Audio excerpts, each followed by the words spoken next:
દર્શક મિત્રો, હું જપન શાહ, કાનમ એક્સપ્રેસ ન્યૂઝમાં આપનું સ્વાગત છે। જોઈએ આજના મુખ્ય અને મહત્વના સમાચાર। ભાડભૂત સ્મશાન ગૃહમાં પાયાની સુવિધાઓનો અભાવ, 25 ગામના હજારો લોકોને અંતિમ વિધિયા સમયે હાલાકી, તૂટેલી ચિત્તા સગડીઓ, પાણીની વ્યવસ્થાનો અભાવ અને જર્જરિત શેડથી વરસાદી મોસમમાં વધુ મુશ્કેલી, તંત્ર સમક્ષ સુવિધાઓ ઊભી કરવાની માંગ બની ઉગ્ર। ભરૂચ તાલુકાના ભાડભૂત ગામે આવેલા સ્મશાન ગૃહમાં પાયાની સુવિધાઓનો અભાવ આસપાસના અંદાજે 25 ગામોના લોકોને અંતિમ વિધિ દરમિયાન ભારે મુશ્કેલીઓનો સામનો કરવો પડી રહ્યો છે। આશરે 50,000થી વધુ વસ્તી આ સ્મશાન ગૃહ પર નિર્ભર હોવા છતાં અહીં જરૂરી સુવિધાઓનો અભાવ જોવા મળતા સ્થાનિકોમાં અસંતોષની લાગણી વ્યાપી ગઈ છે। સ્થળની મુલાકાત દરમિયાન સ્મશાન ગૃહમાં મૃતદેહના અંતિમ સંસ્કાર માટે બનાવવામાં આવેલી ચિતાની સગડીઓ અનેક જગ્યાએ તૂટેલી અને બિસ્માર હાલતમાં જોવા મળી હતી, જેના કારણે અંતિમ વિધિ દરમિયાન મૃતકના સ્વજનોને મુશ્કેલીનો સામનો કરવો પડે છે। વર્ષોથી યોગ્ય મરામત ન થતા સુવિધાઓ ધીમે ધીમે ઉપયોગ લાયક સ્થિતિ ગુમાવી રહી હોવાનું ગામ લોકો જણાવી રહ્યા હતા। સ્મશાન ગૃહમાં મૃતદેહની અંતિમ સ્નાન કરાવવા માટે પણ પાણીની કોઈ કાયમી વ્યવસ્થા ઉપલબ્ધ નથી।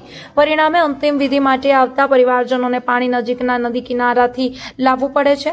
શોકગ્રસ્ત પરિવારો માટે આવી પરિસ્થિતિ વધુ મુશ્કેલીજનક બની રહી છે। સ્મશાન ગ્રહ ઉપર બનાવવામાં આવેલું શેડ પણ જર્જરિત હાલતમાં છે। અનેક જગ્યાએ પતરા તૂટી ગયા હોવાથી વરસાદી મોસમ વરસાદનું પાણી સીધું અંદર ટપકતું રહે છે। આવી સ્થિતિમાં મૃતદેહ, ચિતા માટેના લાકડા તેમજ અંતિમ વિધિમાં હાજર રહેલા લોકો વરસાદથી બચી શકતા નથી। ભારે વરસાદ દરમિયાન અંતિમ સંસ્કારની પ્રક્રિયા પણ પ્રભાવિત થતી હોવાનું સ્થાનિકોએ જણાવ્યું હતું। સ્થાનિક લોકોના જણાવ્યા મુજબ આ સ્મશાન ગ્રહનો ઉપયોગ માત્ર ભાડભૂત ગામ પૂરતો મર્યાદિત નથી, પરંતુ આસપાસના લગભગ 25 ગામોના લોકો અહીં અંતિમ સંસ્કાર માટે આવે છે।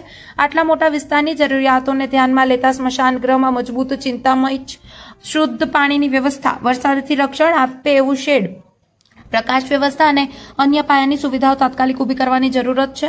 સ્થાનિકોએ સંબંધિત તંત્રને સ્મશાન ગૃહની હાલતનું સ્થળ નિરીક્ષણ કરી તાત્કાલિક મરામત તથા નવી સુવિધાઓ ઉપલબ્ધ કરાવવાની માંગ કરી છે।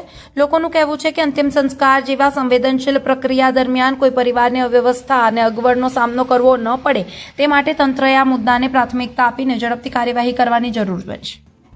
રિપોર્ટર રવિ સૈયદ, ભરૂચ। મારું નામ પ્રવીણસિંહ ચુડાસમા, હું આમદરા ગામનો વતની છું અને આજ રોજ અમારા કાકીમાનું અવસાન થયેલ, જેના કારણે આજે સ્મશાને આવવાનું થયેલ। તો સ્મશાનની એટલી બધી દયનીય હાલત છે કે જ્યાં ઊભું રહેતા પણ વિચાર કરવો પડે એવું છે। જો કદાચ ત્યાં ઊભા રહીએ અને કોઈ ઉપરથી બીમ પડે કે કોલમ પડે એવી પરિસ્થિતિ છે આ સ્મશાનની, તો જેમાં મૃત્યુ કદાચ કોઈ થઈ શકે, કોઈ હાનિ થાય તો મૃત્યુ પણ થઈ શકે એવી પરિસ્થિતિ છે આ સ્મશાનની। તો હું આપ મીડિયાના માધ્યમથી દરેક આ નેતાઓને કે આ સરકારને જણાવવા માગું છું કે આપ આનું વહેલી તકે નિરાકરણ કરો। આ અમારું સ્મશાન લગભગ 25 ગામોની વચ્ચે છે। લગભગ 50થી 60, 70 હજારની વસ્તી અહીંયા સ્મશાનમાં આવે છે। તો હું આપ મીડિયાના માધ્યમથી જણાવું છું કે આ તાત્કાલિક આનું કોઈ નિરાકરણ લાવે અને આને કંઈક સમારકામ કરાવે। સુવિધા કઈ છે અહીંયા? સુવિધા કઈ નહીં, સ્મશાનમાં કોઈ સુવિધા નથી। અને સ્મશાનમાં અત્યારે આપ જોઈ શકો છો કે જે ચિતા છે એની એક સાઈડનું સ્ટેન્ડ છે, જે ચિતા જલાવવા માટેનું સ્ટેન્ડ આવે ને એ એક સાઈડનું છે, એક સાઈડે છે જ નથી। આપ જોઈ શકો છો, આપણી રૂબરૂમાં જોઈ શકો છો। તો એક સાઈડે કઈ રીતના એને આપણે ચિતામાં બેસાડવું?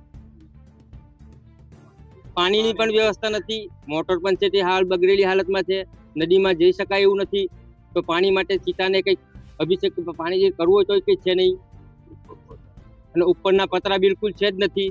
વરસાદ માતાજીની કૃપા છે કે વરસાદને જો અત્યારે વરસાદ પડ્યો હોત તો ચિતાને જલાવી જ બહુ મુસીબત પડી જાય એમ।